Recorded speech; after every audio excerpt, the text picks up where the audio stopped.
called the Death Drop. Oh, man. Yeah. I mean, I'm not sure how that's really a ride, as it is just a terrifying thrill of some sort. But anyway, hello, hi everyone. Welcome to Advanced Monday Afternoon live stream. Good to have you with us. I'm Peter, and please welcome this week our special guest host, Anne-Marie. Hi everybody, it's so great to be here today. Yeah, some of you may have seen Anne-Marie on another live stream over on Studio Classroom channel, so she might be familiar to you.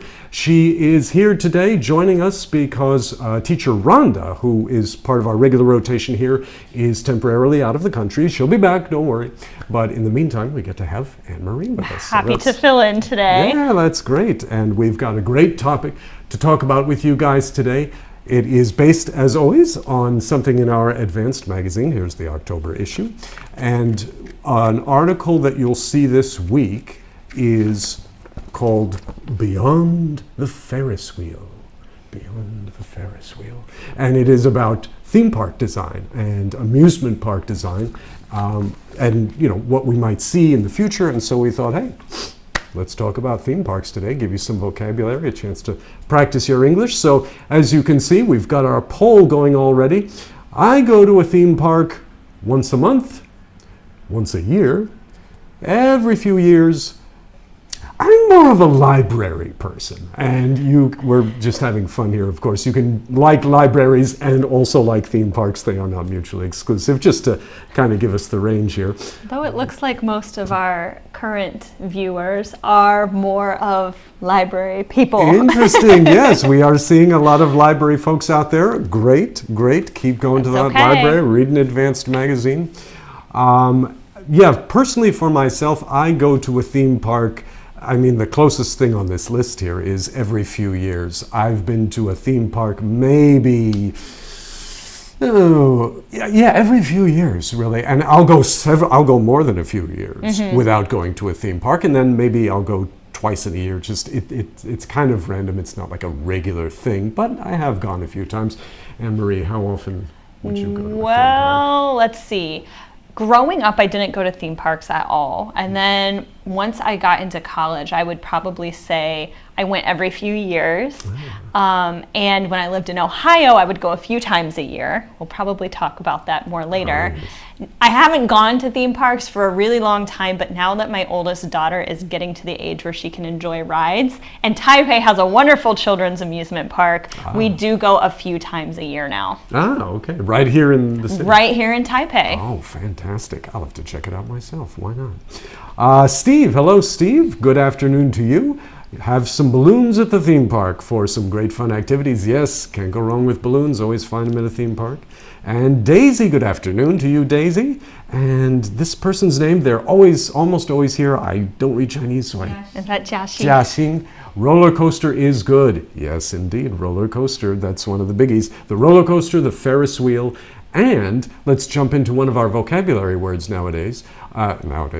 today. One of our vocabulary words talking about roller coasters, talking about Ferris wheels. So we're thinking about standard, the rides at an amusement park or a theme park that everyone knows. How about this one? Carousel. That's one of our vocab words for today. Carousel. Anne-Marie, what's a carousel? Well, carousel is one of my daughter's favorite rides, and usually these are themed rides. Right. It has some type of animal and many animals that go around in a circle, and it really just goes round and around, and you hear some type of upbeat, lighthearted music that plays while you're going around. Sometimes they're horses. More often than not, they are horses. Yeah. And the horses will go up and down. But the one here in Taipei that we really like is all ocean themed. So they're all sea animals. Oh, so you're like riding dolphins and whales? Yes, exactly. That sounds neat. Yeah, because that's the carousel. Hello, Shinsei Tsai. There are a few theme parks in Taiwan. We would go abroad to have wonderful theme parks. Yeah, you can find some great ones throughout the world. And Steve, I had an experience at Universal Studios Japan. My favorite was Back to the Future, the ride. It's about you have to ride the time machine to stop Biff from using the DeLorean to change history. Fun. Yes. Oh yeah, that's what they're doing nowadays, or in the last 20 years, I guess, is basing rides on movies and things like that. In the old days, it was just like, a roller coaster or a Ferris wheel. This is a great question. Are carousels and merry-go-rounds the same? Yes, generally speaking, but also the playground equipment that you do by hand, a lot of children can sit kind of like on a round platform and spin it around. Right. That's also called a merry-go-round. So the ride that you ride at the theme park, you can call it a carousel or a merry-go-round, but merry-go-round also means that thing that you can play on a playground. Right. A carousel is kind of like a fancier merry-go-round, because merry-go-rounds can be very simple. From the playgrounds that I remember when I was a kid, they can just have like bars on them, and it's a big wooden wheel, and you jump on it and spin around. It's fun. But a carousel they will often go out of their way to be very artistically designed, whether it's horses or whether it's some other kind of animals. Antique carousels are sometimes things you'll see in museums almost, because the older they are, the more finely painted and detailed they are. They're often made out of wood too. And they are often made out of wood, yes, to just give you that feel that you don't quite get from metal or plastic. So anyway, a carousel, something you'll still find at amusement parks. And let's go to another vocab word here. When we talk about theme parks in generally, and amusement park, and by the way, what's the difference between a theme park and an amusement park, Anne-Marie? Good question. We were just talking about this before we started the live stream. An amusement park is anywhere that you can go to have fun. There are usually rides, roller coasters, carousels, those kind of things. And a theme park is an amusement park, but it has a very specific theme. So you can think a place like Disney World, for example. Everything there is themed around Disney. Right, or Universal Studios, things themed around Universal Studios. Movies, those are basically amusement parks with a theme. So you can call them amusement parks, you can call them theme parks, but if some amusement parks, some kind of smaller scale amusement parks won't really have a theme. The theme is just to have fun and have a good time, and that's great too, but we would call those amusement parks rather than theme parks. Anyway, one of the reasons we go to an amusement park or a theme park in the first place is because of our next vocab word, humdrum. Humdrum. Anne-Marie, what is humdrum? Oh, humdrum makes me think of something very sad and boring. If something is humdrum, it means that you don't feel very excited by it. Yeah, it almost has an onomatopoetic sound to it, a word that sounds like what it is, like crash. Humdrum. It almost sounds like a yawn. Oh, my life is just sort of humdrum, nothing really interesting going on. So let's go to a theme park and have some fun. And at a theme park, we find our next vocab word, exhilarating. Kind of a long one, but exhilarating. And Anne-Marie, what is exhilarating? If something is exhilarating, it means that it is very, very exciting, and it makes you feel alive, and it makes you feel not bored anymore. Yes, exciting. Gets your tempo going, gets your blood rushing, excitement. That is generally what we find at an amusement park, whether it's large scale or small scale. You get on a ride of some sort, you start listening to the music, you have some cotton candy maybe, get on a costume of some sort, and you are having an exhilarating time. Another word that helps us distinguish between amusement parks and theme parks is immerse. Immerse, our next vocab word, immerse. And that is one at a theme park, you often get the experience of being immersed in a particular fantasy world of some sort. Like at Disneyland, they have the world of tomorrow, the future, or the world of the old Wild West. And you go there and everyone's dressed up like a cowboy or, walking around with horses and such. And so it's like you've entered into the world. Now they have a Harry Potter theme park too. I would love to go. That's one of my dreams is to go to Harry Potter Hogwarts. Yes. Now I have a question for one of our commenters here. Joy says that it is not fun when the roller coaster stops at the top and you're upside down. Joy, has this happened to you before? This has never happened to me. I remember at a park called Great Adventure in New Jersey, back in the States, they had a ride shaped like the space shuttle, and it would go vroom, vroom, like that, and you're sitting in a vroom, and so you're going higher and higher, and vroom, and vroom. And in the old days, amusement parks and theme parks had this same ride, but it was in the form of like an old ship. Oh, like a pirate ship. Of I've some been on kind. those And it would before. just go up, and and so high before it starts to go down, and so but this space shuttle one would eventually go so high that it would go all the way up and pause briefly at the top for some time, just waiting for the momentum alone, the physics of it, to bring it back down on the others. I didn't go on it. That sounds like it's done on purpose, though. Oh, yes. I wonder if what Joy is talking that about. was not an accident. That was, designed to do that. It sounds like this experience that Joy had, she was stuck.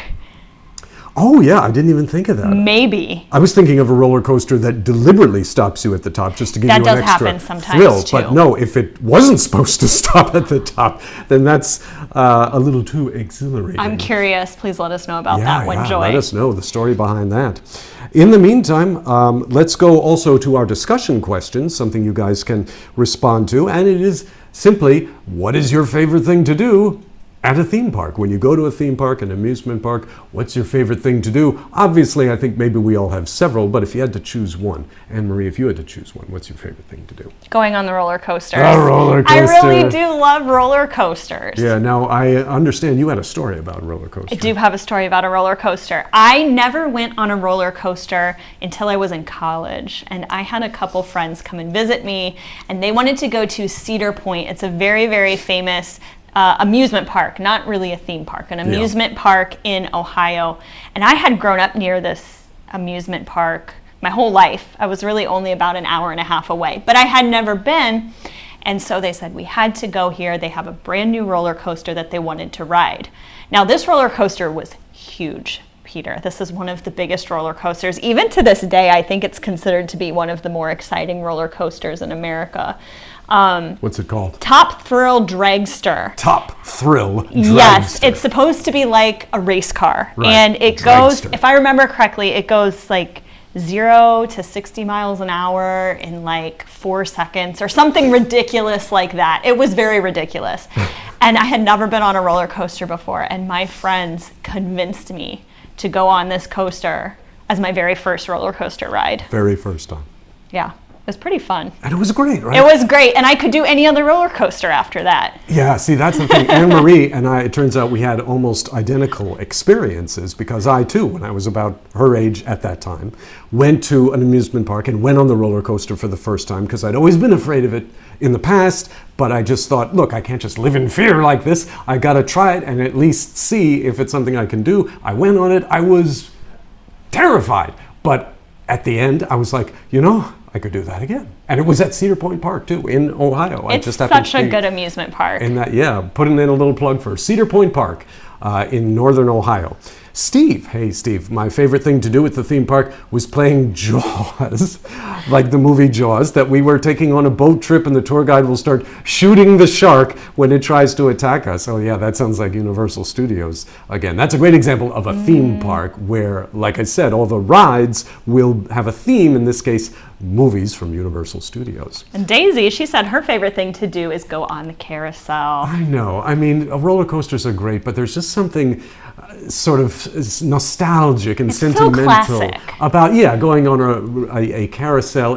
It's just up and down and round, but there's, I don't know, you just feel connected to previous generations that went on carousels before we had all these kind of high-tech rides that we have nowadays. Brian 17, I like the themed meals and theme parks, although they are often quite expensive. Yes, that's true, and that leads us to another vocab term that we want to give you today, something to keep in mind if you're planning a visit to a theme park. You want to be careful that you don't experience sticker shock. Sticker shock. Now, you won't just hear this with connection to theme parks, you hear it anywhere, but what does sticker shock mean? Well, a sticker or a sticker price is the amount that something costs, and a lot of times you'll see the price on an item and it's on a little sticker on top of the item. When you see the sticker and something is very, very expensive, you feel shocked. You can't believe that this thing costs this much. So we use the term sticker shock to say that something is so expensive, you literally can't believe it costs that much money. Right, and you can get that sticker shock experience in theme parks because you pay the ticket price to get in, and then you're having fun, you're walking around, you say, let's get a soda, and the sodas are like $5 or something. And you suddenly remember, oh, that's right, and this is the only place I can get a soda now unless I go back out, pay to come in again. So yeah, sticker shock can happen in theme parks. So yeah, it's just a matter of doing your research, doing your homework ahead of time, figuring out what the prices you can expect to pay are and such like that, so that at least you're ready for it and it won't come as a shock.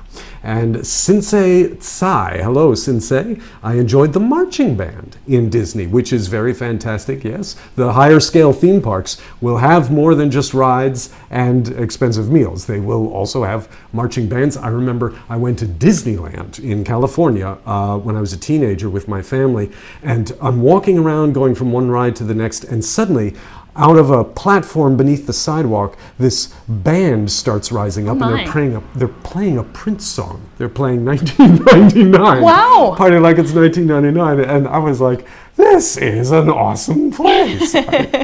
And Steve, another comments, Disneyland's meals were really delicious. I really want to try the Star Wars theme so we can fight Darth Vader. I find your theme park very entertaining. I don't think Darth Vader ever actually said that, but maybe he does when you go there. All right, we are winding down on time here, but let's just throw one or two more words at you real quick. Here's an important vocab word for theme parks, hydrated. Hydrated. Anne-Marie, what does it mean, hydrated, in this context? Well, when you are hydrated, it means that you are drinking enough water and you've had enough liquids to keep your body functioning properly. It's really easy to get dehydrated. That means you don't have enough water intake in your body when you're outside at the theme park all day. It's definitely happened to me before. I'm having fun, I forget to drink water, and I get dehydrated. So please, stay hydrated if you go to the theme park. Right, and do try to get some water in there. I know when you're at a theme park, you want to have the cotton candy, you want to have the soda, but the soda doesn't actually give you as much hydration as you get from water. So balance the two out, and then you'll be able to enjoy it that much longer. And our person here again says, that's Jashin. I'm going to have to just memorize that. Jashin, there we go. I like performances in the theme park. Yeah, the theme park, the big scale theme parks give you a little bit of everything. Did you know the famous American comedian and film actor Steve Martin began in theme parks? I did not know that. He worked for Disneyland way back in the beginning of his career, put on this live comic show, one of many that they have there. And when we went to Disneyland, when the time I went, we saw the same show he had started. They were still running it. Oh. He wasn't in it. They had another guy and another cast. But it was around the him, same show. But it was the same show. That's really cool. It was just sort of goofy vaudeville kind of old style comedy, and still very funny. Goodness, we are winding down. So one last word for today, and that is spectacle. That maybe sums up the theme park. If you had to use one word to sum up a theme park, spectacle. What does spectacle mean? Well, if something is a spectacle, it means that it is just so much to take in. There's a lot of entertainment going on. There's so much to see and do. Right, very visual too, spectacle. That's why the word spectacle in the plural form, spectacles, means glasses, eyeglasses, spectacles. So it's a very visual, a spectacle is a very visually exciting and stimulating thing. Spectacular, Joshi. Excellent. Good note for us to close on today. Thanks so much for joining us. Anne-Marie, thank you for joining us. Thanks for having me. We will be back next Monday with another topic for you to discuss and share about and practice your English. But for today, I'm Peter. And I'm Anne-Marie. Saying happy travels. Bye.